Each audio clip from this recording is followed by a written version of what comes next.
अवधूत चिंतन श्री गुरुदेव दत्त. मानवी मन आणि बुद्धीच्या पलीकडे असणाऱ्या अद्भुत क्षमतेचा विचार केला तर जगाच्या पाठीवर कित्येक मैल दूर घडणारी घटना आपल्या अंतर्मनात किंवा ध्यानात दिसू शकते का?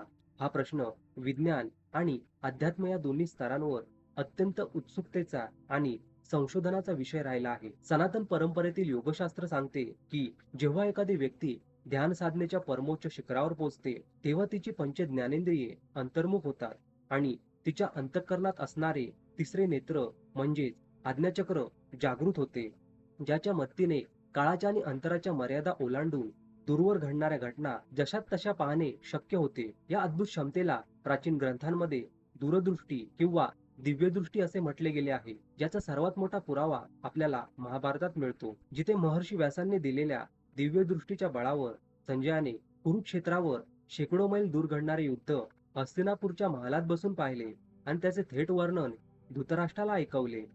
आधुनिक वैज्ञानिक परिभाषेत या संकल्पनेला रिमोट व्ह्यूइंग किंवा टेलिपॅथी असे म्हटले जाते आणि केवळ प्राचीन ऋषीमुनींनीच नव्हे तर 20व्या शतकात अमेरिकेची गुप्तहेर संघटना अर्थात CIA आणि संरक्षण मंत्रालयाने टार्गेट प्रोजेक्ट नावाचा एक अत्यंत गुप्त प्रयोग करून हे सिद्ध केले होते की काही विशिष्ट प्रशिक्षणानंतर सामान्य मानवी मन देखील दूर अंतरावर असणाऱ्या बंद खोल्या किंवा गुप्त लष्करी ठिकाणे ध्यानाच्या अवस्थेत अचूक पाहू शकते. ही कोणतीही जादुई किंवा अशक्य गोष्ट नसून मानवी मेंदूच्या सुप्त शक्तींना जागृत करण्याचे एक शुद्ध आणि शास्त्रोक्त तंत्र आहे, जे योग्य सरावाने कोणत्याही व्यक्तीला साध्य करता येऊ शकते. आपले मन सामान्यतः बाह्य जगातील कोलाहल, चिंता आणि विचारांच्या गोंधळात गुंतलेले असते, ज्यामुळे मेंदूमध्ये बीटा लहरी कार्यरत असतात, ज्या मानवाला समोर दिसणाऱ्या भौतिक गोष्टींपुरतेच मर्यादित ठेवतात. परंतु जेव्हा एखादी व्यक्ती योग्य पद्धतीने ध्यानाला बसते, प्राणायामाच्या माध्यमातून श्वासावर नियंत्रण मिळवते आणि मनाला पूर्णपणे एकाग्र करते, तेव्हा मेंदूच्या लहरी संत होऊन अल्फा आणि त्यानंतर थीटा अवस्थेत प्रवेश करतात.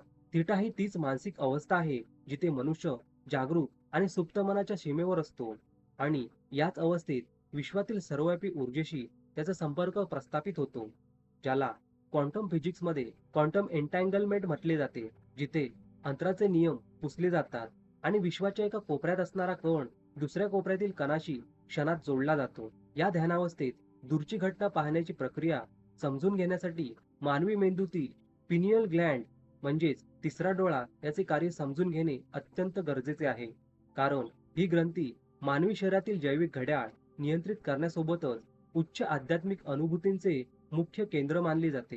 जेव्हा ध्यानधारणेच्या सरावाने या ग्रंथीवर दाब निर्माण होतो आणि ती सक्रिय होते, तेव्हा व्यक्तीची आंतरिक संवेदनशीलता इतकी वाढते की तिला डोळे बंद असूनही प्रकाश, आकृत्या आणि दूरवरच्या दृश्यांचे स्पष्ट तरंग दिसू लागतात.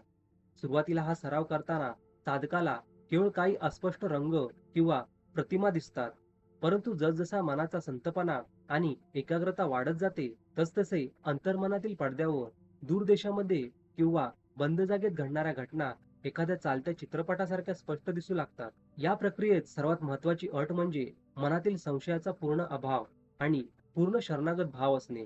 कारण जर मनात थोडा जरी अविश्वास किंवा तर्काचा अडथळा आला तर मेंदू लगेचच संकुचित होतो आणि वैश्विक ऊर्जेशी असणारा संपर्क तुटतो. आधुनिक मानसशास्त्र आणि परामानसशास्त्र या विषयावर प्रचंड संशोधन करत असून रेझर RGT आणि रसेल टार्ग यांसारख्या नामवंत वैज्ञानिकांनी अनेक दशके प्रयोग करून हे जगासमोर आणले आहे की जगातील प्रत्येक वस्तू, व्यक्ती, घटना ही स्वतःची एक ऊर्जा आणि स्पंदन मागे सोडत असते, जी विश्वाच्या माहितीपटावर म्हणजेच आकाशा रेकॉर्ड्समध्ये कायमची नोंदवली जाते. ध्यान साधना करताना व्यक्ती जेव्हा आपल्या मनाची फ्रिक्वेन्सी किंवा रेडिओ चॅनल या वैश्विक माहितीपटाशी जुळवतो, तेव्हा त्याला भूतकाळात घडलेल्या किंवा वर्तमान काळात हजारो मैल दूर घडणाऱ्या कोणत्याही घटनेची माहिती किंवा दृश्ये थेट त्याच्या आज्ञाचक्रावर परावर्तित होऊन दिसू लागतात. सामान्य माणसाला ही गोष्ट चमत्कार वाटू शकते, परंतु जसे मोबाईल फोन किंवा सॅटेलाइट कोणत्याही वायरशिवाय दूरचे चित्र आपल्या स्क्रीनवर आणतात, अगदी त्याचप्रमाणे मानवी मेंदू हे निसर्गातील सर्वात प्रगत ट्रान्समीटर आणि रिसीव्हर आहे, जे योग्य ध्यान तंत्राच्या साहाय्याने जगातील कोणत्याही कोपऱ्यातील दृश्य क्षणार्धात आपल्या ध्यानाच्या पडद्यावर खेचून आणू शकते. शेवटी ही अद्भुत दूरदृष्टीची क्षमता प्राप्त करण्यासाठी मानवाला हिमालयातील कोणत्याही गुहेत जाण्याची गरज नाही, तर आपल्या घराच्या शांत कोपऱ्यात बसून रोज नियमितपणे अंतर्यामी ध्यान करावे. वासना आणि विकारांपासून मनाला मुक्त ठेवणे आणि सात्विक जीवनशैली अंगीकारणे पुरेसे आहे.